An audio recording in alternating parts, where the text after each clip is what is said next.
Nous sommes à Porte de la Chapelle, la principale entrée nord de Paris qui connecte Paris avec le nord de la France et le Benelux. La Porte de la Chapelle est un grand nœud routier au nord de Paris par le périphérique et aussi par l'arrivée à Paris de l'autoroute du Nord, d'où beaucoup de trafic routier, notamment de camions. C'est également un nœud ferroviaire très important, mais malheureusement caché à cause des constructions. La Porte de la Chapelle est située au cœur d'un nœud ferroviaire d'interconnexion de différentes lignes. Les lignes évidemment de la gare du Nord vers différentes destinations, les voies de la gare de l'Est et la petite ceinture au milieu qui interconnecte l'ensemble. Les axes ferroviaires, tant sur les voies de la gare du Nord, les voies de la gare de l'Est et la petite ceinture existent toujours. Par contre, on a des surlargeurs, donc des terrains le long des voies qui ont été grignotés par des opérations immobilières depuis les années 60. Donc on a ces immeubles de grande hauteur, Porte de la Chapelle, qui datent des années 60-70. Et le quartier de la Chapelle Internationale a construit de nouveaux immeubles de grande hauteur dans la continuité des opérations immobilières finalement des années 60 et 70. Donc les immeubles qui ont été construits dans le cadre de la Chapelle Internationale le long du boulevard des Maréchaux ont été construits au-dessus de la petite ceinture. Donc la petite ceinture passe en dessous, en tunnel aujourd'hui, alors qu'elle était en tranchée autrefois.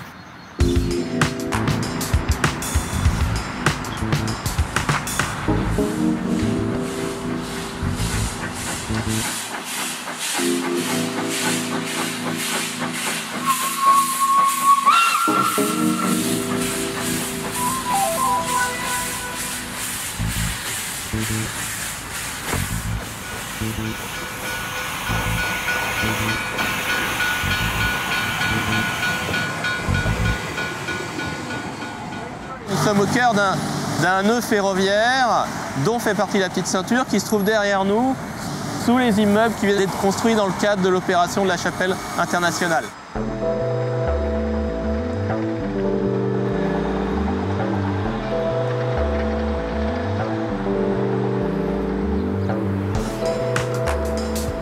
Nous sommes toujours Porte de la Chapelle et derrière moi, il y a le pont métallique dit pont national, qui est un pont ferroviaire construit à la fin du 19e siècle pour faciliter les échanges entre les voies de la gare du Nord, la petite ceinture et les voies de la gare de l'Est.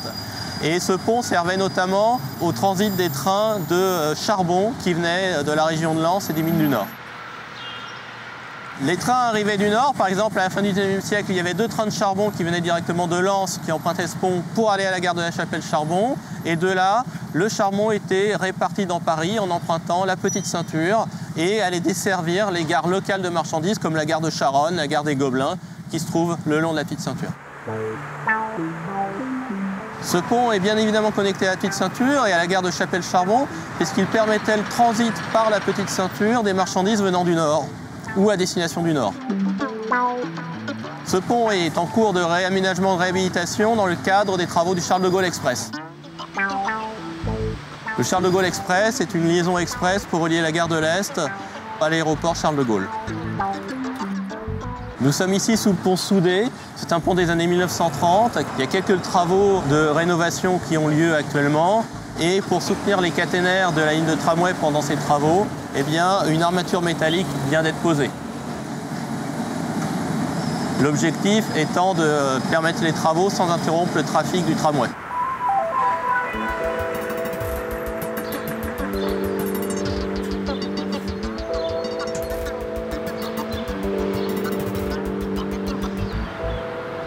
Nous sommes ici à l'extrémité du pont qui passe au-dessus de la petite ceinture.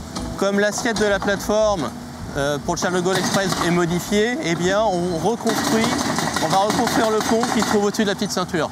C'est-à-dire qu'on va relever la plateforme de quelques centimètres, tout simplement.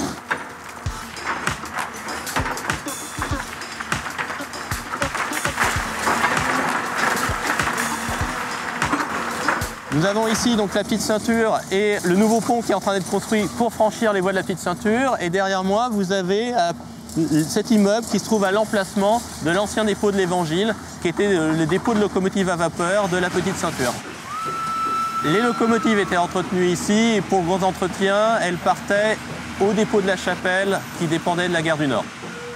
Puisque les conducteurs, les équipes de conduite, les mécaniciens et les chauffeurs des locomotives étaient des employés de la Compagnie du Nord.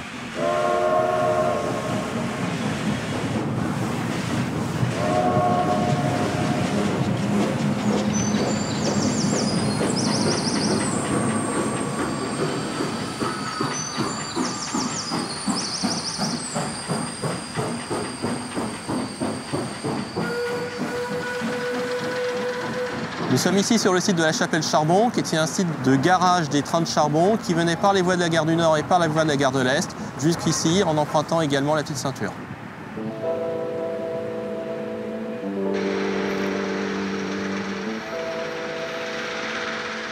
Et aujourd'hui, vous avez le chantier du Charles de Gaulle Express. Donc le Charles de Gaulle Express est une liaison ferroviaire express pour relier la gare de l'Est à l'aéroport Charles de Gaulle, pour éviter que les voyageurs qui veulent aller à Charles de Gaulle n'empruntent les rames du RER B. À l'arrivée dans Paris, le tracé du Charles de Gaulle Express emprunte les ponts métalliques qui franchissent la porte de la Chapelle et les voies du tramway. Ensuite, les voies arrivent jusqu'ici en longeant la petite ceinture qui se trouve sous le bâtiment en béton. Et par là, eh bien, les voies descendent en tunnel, passent sous la zone de Cap 18 pour rejoindre les voies de la gare de l'Est. Et ici, nous voyons donc le chantier de Charles de Gaulle Express avec un engin de chantier qui se trouve dans la tranchée à la sortie du tunnel de Charles de Gaulle Express depuis les voies de la gare de l'Est. Et tous ces camions de chantier étalent du gravier au-dessus du tunnel. Nous sommes sur le site de Cap 18 qui occupe l'emplacement des anciens gazomètres de l'usine à gaz de la ville de Paris à la porte de la Villette, à la porte d'Aubervilliers. Nous sommes ici sur un nœud stratégique ferroviaire qui est préservé pendant la période des travaux du Charles de Gaulle Express pour être remis en service une fois les travaux terminés, puisque la mise en service du Charles de Gaulle Express n'entraîne pas l'interruption, la suspension définitive du trafic fret qui passe par ici pour desservir le port de Gennevilliers et Dock de Saint-Ouen. Et il n'entraîne pas non plus la fin des échanges de TGV entre les technicentres de Saint-Denis et de Pantin.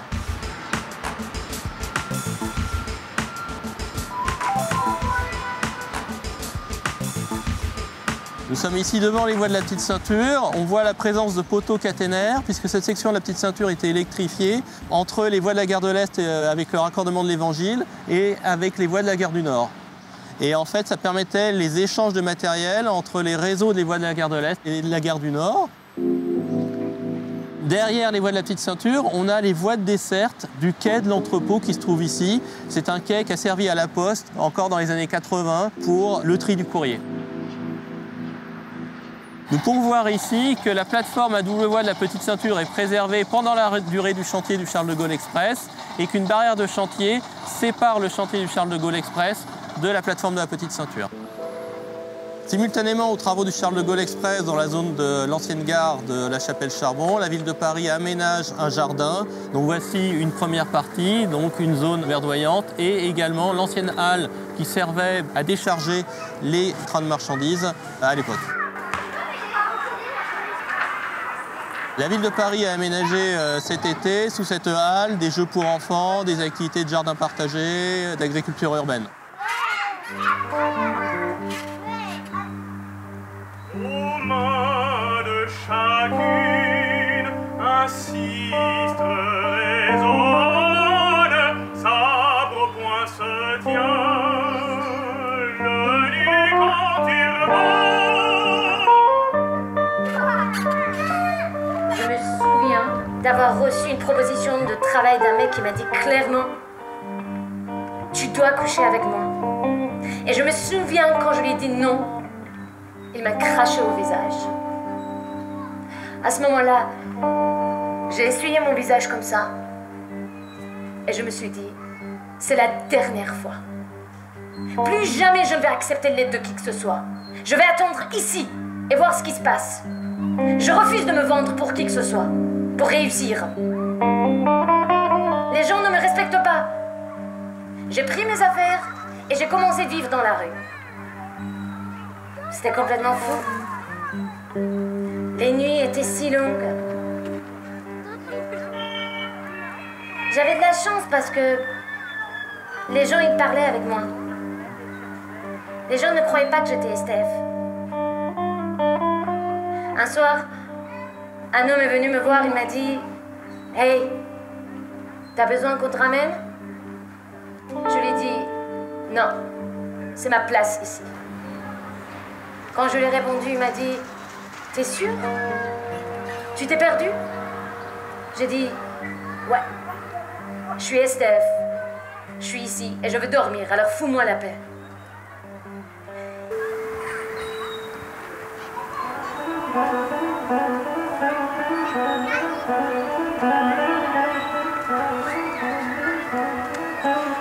J'ai été arrêtée par la police. Ils m'ont fait l'obligation de quitter le territoire. Quand j'étais petit, j'aimais trop la Tour Eiffel. Et finalement, j'ai vu la Tour Eiffel. Inoubliable et incomparable.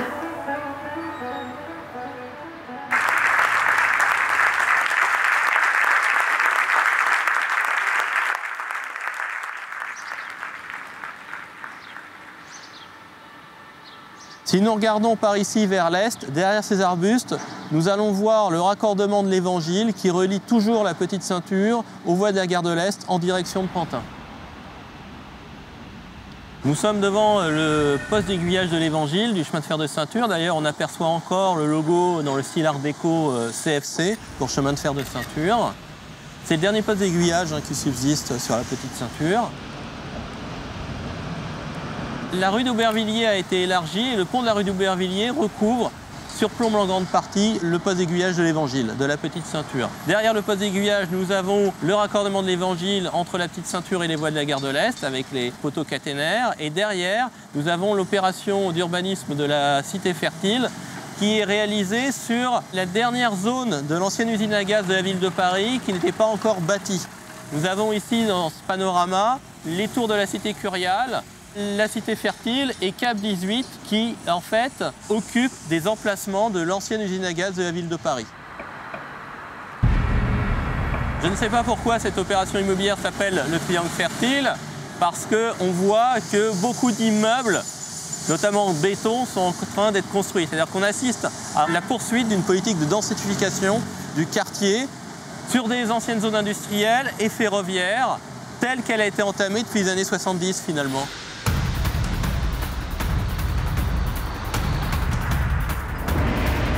Cette opération d'urbanisme s'appelle le triangle fertile, mais comme on peut le voir avec la construction de ces immeubles, elle est surtout fertile en béton pour l'instant. Nous sommes ici sur le pont de la rue d'Aubervilliers, au-dessus du poste d'aiguillage de l'Évangile. Vous avez ici le secteur du parvis de la gare Rosa Parks, avec à droite le raccordement de l'Évangile qui relie la Petite Ceinture aux voies de la gare de l'Est. On voit que ce raccordement passe au-dessus de l'entrée de la gare Rosa Parks, et puis le faisceau de voies de la gare de l'Est. Et au milieu, entre les voies du tramway et le raccordement de l'Évangile, la double voie de la Petite Ceinture, dont les rails apparaissent au milieu du parvis de la gare Rosa Parks. Sur ce site, le tramway quitte les boulevards des Maréchaux temporairement pour venir se placer parallèlement à la Petite Ceinture. Autrefois, ce site était un nœud d'interconnexion ferroviaire. On avait entre les voies de la Petite Ceinture et le raccordement de l'Évangile des voies de la gare de marchandises d'Aubervilliers qui servait au triage des wagons qui arrivaient de la gare Saint-Lazare, de la gare du Nord et la gare de l'Est pour former des trains qui allaient par la Petite Ceinture Nord et Est jusqu'aux voies de la gare de Lyon et la gare de Serlitz. Ce faisceau de triage avait également un intérêt pour trier les wagons qui allaient à destination des gares locales de marchandises situées le long de la Petite Ceinture, comme la gare de Charonne Marchandises qui se trouvait près de la porte de Vincennes. Ce site est très intéressant parce qu'il forme aujourd'hui un nœud d'interconnexion entre le tram T3 qui est un mode de transport local de desserte des quartiers parisiens, le RER-E qui est un RER, donc un transport régional à grande vitesse. Si la Petite Ceinture était remise en service pour du transport de voyageurs, elle viendrait compléter ces deux modes de transport en jouant le rôle de métro, c'est-à-dire à la fois un rôle de desserte de quartier et à la fois un rôle de desserte régionale. Elle ferait vraiment le lien, l'intermédiaire entre le tramway et le RER-E.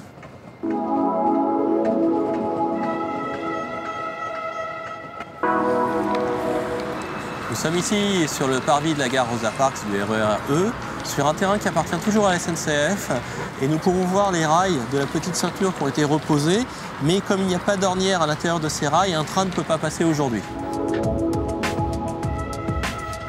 Nous avons ici l'entrée nord de la gare du RER-E Rosa Parks et à droite un nouveau pont métallique tout neuf pour le raccordement de l'Évangile, raccordement qui relie les voies de la gare de l'Est à la Petite Ceinture et aux voies de la gare du Nord.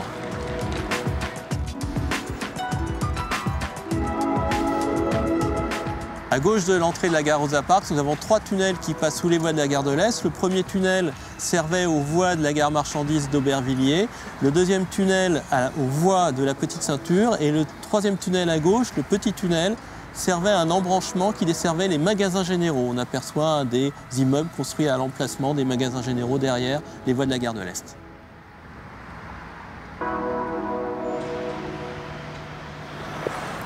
Nous sommes ici devant le tunnel de la Petite Ceinture qui passe sous les voies de la gare de l'Est. Derrière ce tunnel, nous apercevons la promenade qui a été ouverte par la ville de Paris sur la Petite Ceinture durant l'été 2020. Cette promenade devait être prolongée jusqu'au parvis Rosa Parks, mais pour des raisons de sécurité, ce n'a pas été réalisé. Notamment parce que le tunnel de l'embranchement des magasins généraux était squatté pendant plusieurs mois par des toxicomanes. Aujourd'hui, ces 3 tunnels sont fermés, interdits au public et sont gardiennés parce qu'il y a vraiment de gros problèmes de sécurité dans les tunnels qui sont des lieux de refuge pour différentes activités, notamment illicites. Et pour cette raison, ils sont fermés au public. Avant que la ville de Paris n'aménage cette promenade, ce site a servi de base travaux au chantier de la construction de la gare de Rosa Parks. À cette fin, les rails ont été déposés et ils ont été stockés près de l'avenue de Flandre. Et à la fin du chantier, alors qu'il était prévu de reposer la voie sur cette partie de la Petite Ceinture, la SNCF a décidé de ne pas le faire pour économiser l'argent de la repose, vu qu'il n'y a pas d'espoir de trafic à court terme. Bien qu'il n'y ait pas de rail à cet endroit aujourd'hui, c'est un aménagement de promenade qui est réversible parce que la Petite Ceinture appartient toujours au réseau ferré national au nord et à l'est de Paris. Si un projet de transport émerge dans les années à venir, tant de marchandises que de voyageurs, eh bien, les voies seront reposées. Des garde-corps ont été installés par la ville de Paris dans le cadre de l'aménagement de cette promenade pour des raisons de sécurité afin que les visiteurs ne tombent pas du talus de la Petite Ceinture. Ce sont des garde-corps en acier galvanisé, assez moches, il faut bien convenir. Nous avons ici des garde-corps également pour éviter que les visiteurs ne chutent des talus de la Petite Ceinture. C'est un des gros problèmes d'aménager des promenades sur les parties en hauteur de la Petite Ceinture. C'est éviter la chute des promeneurs. Et là, nous avons une végétation typique des talus ferroviaires, notamment sur la Petite Ceinture, avec des robiniers notamment qui poussent un peu partout. Et une végétation beaucoup plus dense, comme on peut le voir, que sur la promenade aménagée par la ville de Paris durant l'été dernier. Sur ce site, entre le moment où il a terminé d'être utilisé comme base travaux pour le chantier de la gare Rosa Parks et l'aménagement de la ville de Paris, s'est développé spontanément une flore sauvage, des coquelicots, des fleurs sauvages.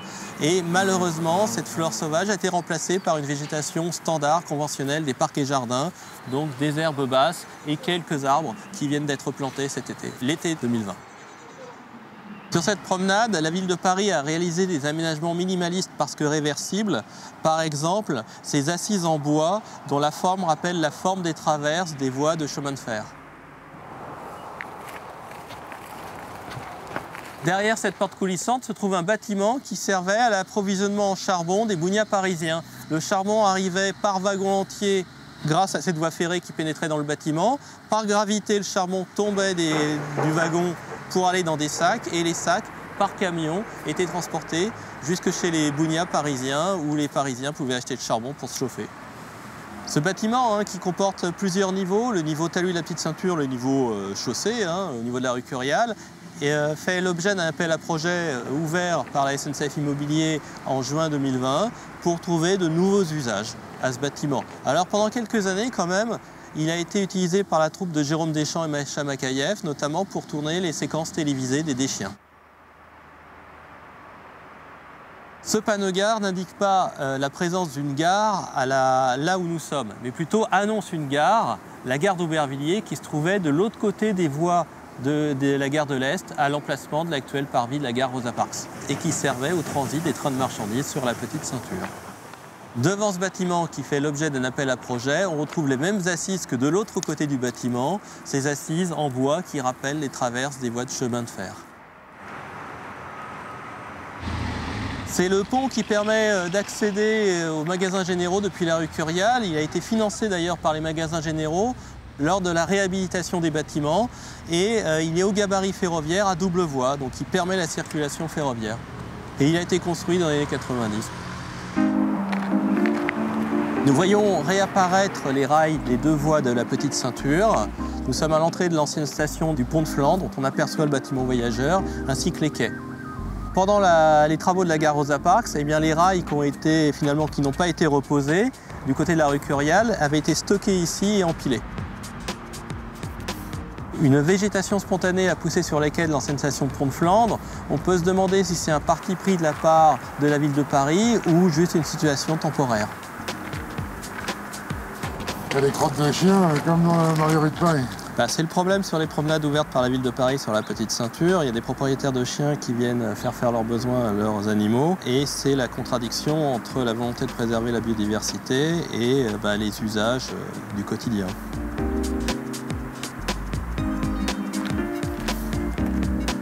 Donc là, nous avons les nouveaux garde-corps posés par la ville de Paris pour l'aménagement de la promenade. Là, ce sont les anciens garde-corps de la station du Pont de Flandre, bien rouillés.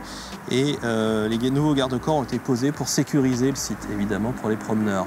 Et là, nous avons en contrebas, comme nous sommes sur un viaduc en pierre, nous avons une petite tranchée verdoyante, mais la végétation du côté de la rue de Cambrai a été coupée pour pouvoir sécuriser le mur du viaduc pour l'aménagement de la promenade.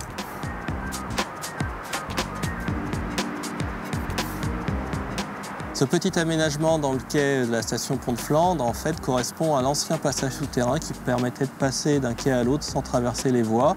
Il a été réalisé pour l'exposition universelle de 1900, lorsqu'on a rehaussé les quais. Nous sommes derrière le bâtiment de la station Pont de Flandre, qui est aujourd'hui devenu un lieu qui s'appelle la gare Jazz, dédié au jazz. Et ici, c'est l'escalier de secours de la gare Jazz. On peut voir que le bâtiment a été construit sur des fondations en pierre, puisque nous sommes sur un viaduc. Et qu'en bas de ces fondations vient d'être aménagée une salle de spectacle par la gare Jazz. Ce lieu est accessible depuis l'avenue de Flandre par une rampe. On voit la façade a été décorée avec la reproduction d'un détail de peinture. La gare Jazz avec des concerts organisés chaque soir où on peut donner au chapeau. Alors là, aujourd'hui, actuellement, avec les conditions sanitaires actuelles, il y a des concerts solos qui sont organisés. Devant le bâtiment voyageur de l'ancienne station Pont de Flandre, il y a un passage piéton en ciment qui a été aménagé par la ville de Paris et on peut voir que ce passage comporte des ornières à l'intérieur des rails afin qu'un train puisse circuler sur la voie extérieure de la Petite Ceinture. C'est une contrainte imposée par la SNCF pour les aménagements réalisés par la ville de Paris, à savoir qu'au nord et à l'est de Paris, la voie extérieure doit être circulable par des engins ferroviaires, notamment des engins de travaux rail-route.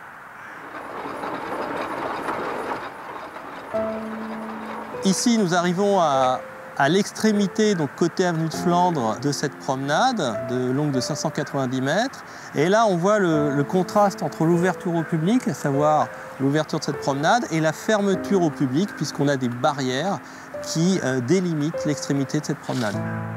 Ici se trouve l'accès à la promenade depuis l'avenue de Flandre et le métro Corentin-Cariou. Donc cet escalier a été installé par la ville de Paris.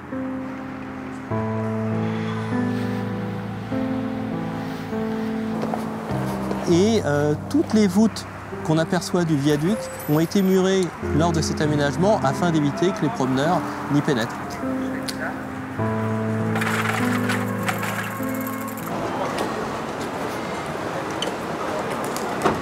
Le pont de Flandre a été reconstruit dans les années 2000 afin d'élargir l'avenue de Flandre. Ce pont est au gabarit ferroviaire à double voie.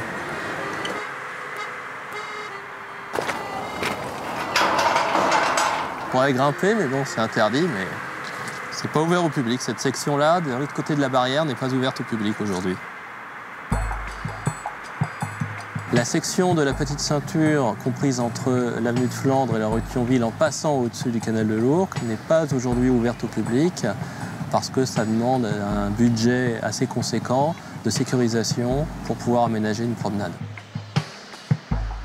Pour pouvoir aménager une promenade, il faut mettre de la grave sur la voie intérieure pour réaliser un cheminement piéton. Il faut mettre des garde-corps un peu partout pour sécuriser les lieux, surtout ici dans le 19e arrondissement où la plateforme de la Petite Ceinture est en hauteur. Et enfin, il faut réaliser des accès verticaux, puisque la Petite Ceinture est rarement au niveau de la voirie. Et entre l'avenue de Flandre et les Buttes Chaumont, elle n'est pas du tout au niveau de la voirie. Elle est le plus souvent en hauteur et à l'entrée des Buttes Chaumont, à partir de la rue Manin, elle est en tranchée.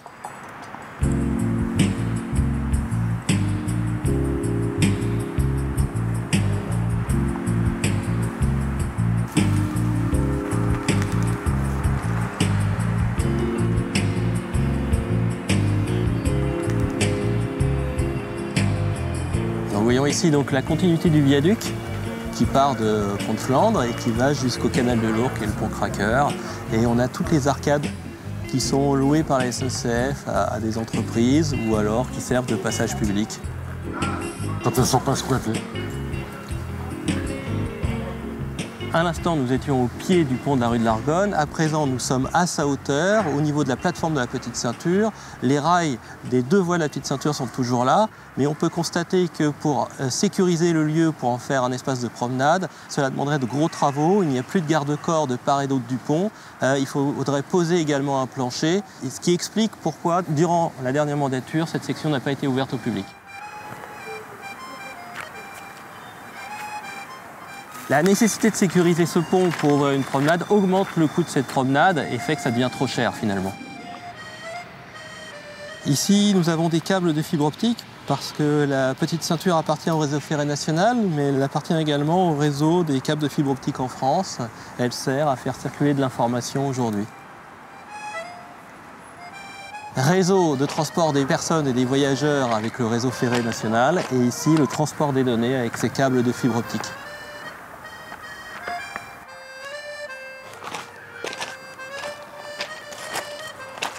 Nous sommes ici devant le pont qui franchit le canal de l'Ourcq. C'est un pont cage métallique, typique des ouvrages d'art ferroviaire, un pont à double voie qui part en direction du parc des Buttes-Champs. Ce pont n'est pas aujourd'hui en très bon état, en tout cas pour une promenade piétonne, puisque les plaques métalliques du plancher sont percées de multiples trous dus à la rouille, puisque ce pont est en plein air. Et pour réaliser une promenade, ici aussi avec ce pont, il faudra réaliser de gros investissements de sécurisation du pont. Nous quittons une section interdite au public et nous retrouvons une promenade ouverte au public par la ville de Paris durant l'été 2020, sur la Petite Ceinture, dans le 19e arrondissement, depuis la rue de Thionville jusqu'à la ferme du Rail.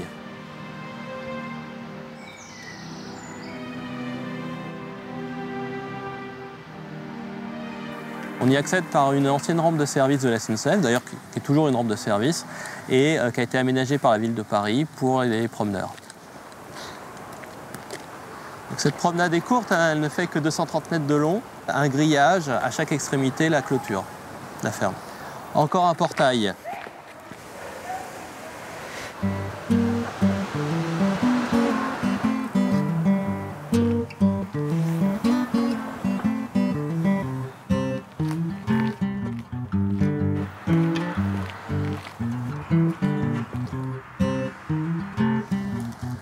Et là, il y a toujours une cabane dans les arbres.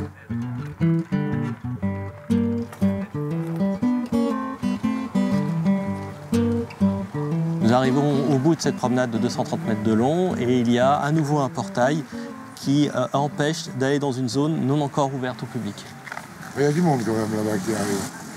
Ah bah il y a des promeneurs qui effectivement franchissent les portails illégalement. Cette promenade se termine à la ferme du Rail où se trouve le second accès à cette promenade. La ferme du Rail a ouvert en 2020. Elle regroupe des activités d'agriculture urbaine, de logement social, de restauration et d'économie sociale et solidaire. Elle a été aménagée sur une surlargeur de la Petite Ceinture, non pas sur la plateforme mais à côté. C'était un espace qui était occupé ces dernières années par un garage et c'est un projet qui a été soutenu par la ville de Paris et SNCF Immobilier. Comme l'endroit était occupé pendant des décennies par un garage, il était plein d'huile de vidange et d'autres pollutions. Il a fallu donc dépolluer le terrain avant de construire la ferme du Rail. Pour cela, eh bien, la plateforme de la Petite Ceinture et la rampe de la rue de Thionville ont été utilisées pour transporter par camion cette terre polluée.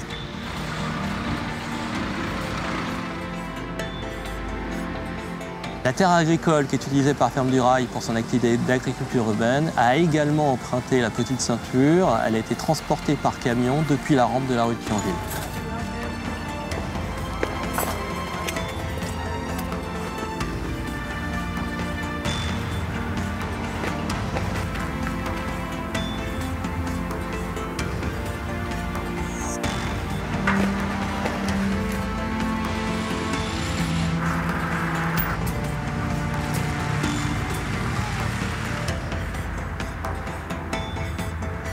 Nous sommes sur une section qui n'est pas ouverte aujourd'hui au public, sur la Petite Ceinture. Nous sommes devant le pont de l'avenue Jean Jaurès. Nous arrivons à la gare de Belleville-Villette. Donc il y avait la station de Belleville-Villette sur la droite, côté rue de Lorraine, qui a été ouverte en juillet 1862. Et sur la gauche partait le raccordement nord qui allait vers la Villette, vers le marché aux bestiaux et les abattoirs, qui a été ouvert vers 1867. La ville de Paris envisageait en 2016 d'ouvrir une promenade sur cette section de la Petite Ceinture, ici dans le 19e arrondissement. Elle a d'ailleurs ouvert une station d'un chantier participatif à l'été 2016 avec un conteneur qui était à la hauteur de la rue Petit, mais ce conteneur a été très rapidement vandalisé, ce qui a posé des problèmes de sécurité dans le quartier et par conséquent, la ville n'a pas renouvelé l'opération à partir du printemps 2017. Et finalement aujourd'hui, cette section n'est toujours pas aménagée en promenade et par conséquent ouverte au public. On est le collectif Ceinturama, donc nous on est là, ça c'est le 19e, c'est la ceinture dans le 19e, là c'est dans le 20e, c'est très court parce qu'en fait c'est entre deux tunnels, donc le tunnel des Buttes-Chaumont et le tunnel du cimetière Père-Lachaise, et on ressort en fait du tunnel Père-Lachaise dans le 20e également. Et puis après, à partir du cours de Vincennes, c'est le 12e. Ok. Et il y a beaucoup de parties de cet espace-là qui ont été privatisées, vendues ou... Non, aucun. Non, ça a été protégé quand même. C'est tout SNCF. Donc on est aussi dans l'obligation de tout aménagement qu'on fera, ils doivent être réversibles. D'accord. Donc rien ne peut être vraiment j'aimerais bien voir passer des trains. Franchement, c'est bonne ambiance. Je vais mourir. C'est un endroit pour se poser. Puis on fait des dates des fois comme ça. Les autres, c'est occasionnels. Nous avons ici des dalles de béton. C'est un test qui a été fait par le groupe d'études de la Petite Ceinture dans les années 90, qui a publié un livre blanc sur la Petite Ceinture, pour tester un cheminement piéton durable sur l'une des voies ferrées de la Petite Ceinture.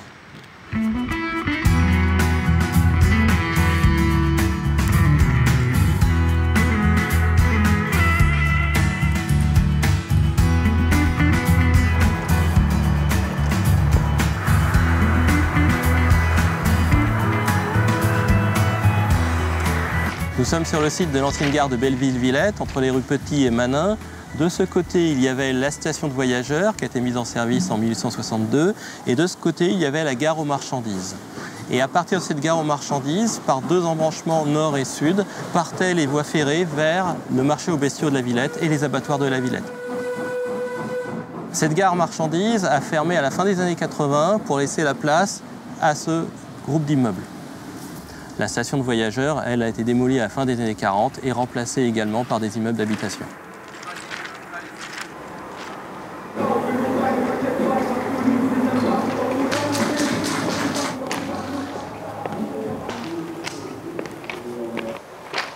Nous sommes sous le pont de la rue Manin, un pont métallique du 19e siècle et qui a besoin d'être étayé aujourd'hui parce qu'il présente des faiblesses. Ce qui fait que la voie intérieure de la Petite Ceinture au nord et à l'est est interceptée par ces étais, ce qui explique pourquoi la voie qui doit rester circulable pour les aménagements de promenade réalisés par la ville de Paris, c'est la voie extérieure. Après avoir été au-dessus de la ville, sur des sections en talus, en viaduc et sur des ponts de la Petite Ceinture, nous sommes à présent dans la tranchée du parc des Buttes-Chaumont, dans une ambiance verdoyante en plein milieu du parc. Nous sommes en dessous de la ville. On aperçoit la colline de Belleville derrière et l'entrée du tunnel des Buttes-Chaumont. Cette fresque rend hommage à Madeleine Riffaut et aux résistants qui ont attaqué un train allemand pendant les événements de la libération de Paris, ici dans la tranchée des Buttes-Chaumont.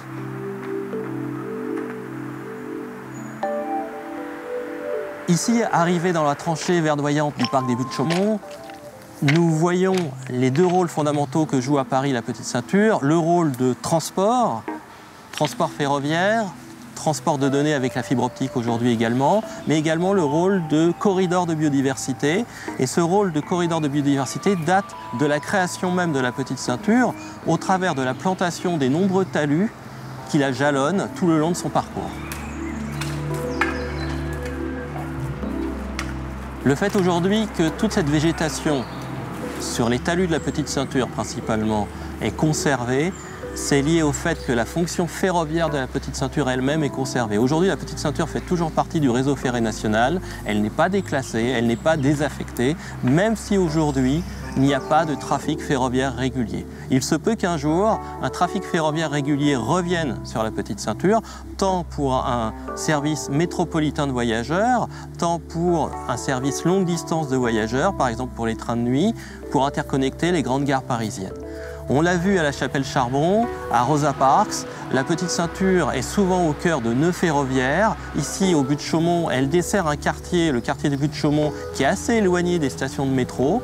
Par conséquent, selon les quartiers qu'elle traverse, la petite ceinture peut jouer ses rôles de nœud ferroviaire, de lien de transit pour les liaisons de grande distance ou de service local de voyageurs. Et tout le long de son parcours, la petite ceinture relie les quartiers qu'elle traverse grâce à ses talus verdoyants, grâce à sa nature de trame verte.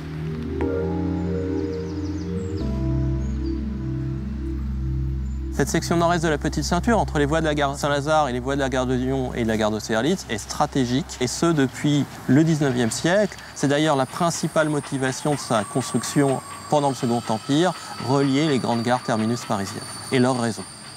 C'est une des premières sections de la petite ceinture mise en service, et surtout la section de la petite ceinture qui, en 1900, connaissait le plus fort trafic ferroviaire. Il faut savoir qu'à l'époque, il y avait près de 300 trains qui passaient par jour sur cette section en moyenne, dans les deux sens. C'était également la section qui connaissait le plus fort trafic de voyageurs. Les gens qui habitaient les quartiers peuplés et populaires de Belleville, Ménilmontant, Charonne allaient travailler dans le bâtiment, dans le commerce, vers la gare Saint-Lazare, vers le 17e et le 16e, où à l'époque des immeubles se construisaient. Cette section est au cœur même de la petite ceinture, dans son histoire et de son rôle de lien ferroviaire. Aujourd'hui, ce rôle est suspendu, mais il se peut très bien que ce rôle revienne un jour. Et si on faisait un petit tour en train, mais dans l'autre sens, là, parce que c'est dur la petite ceinture en marchant.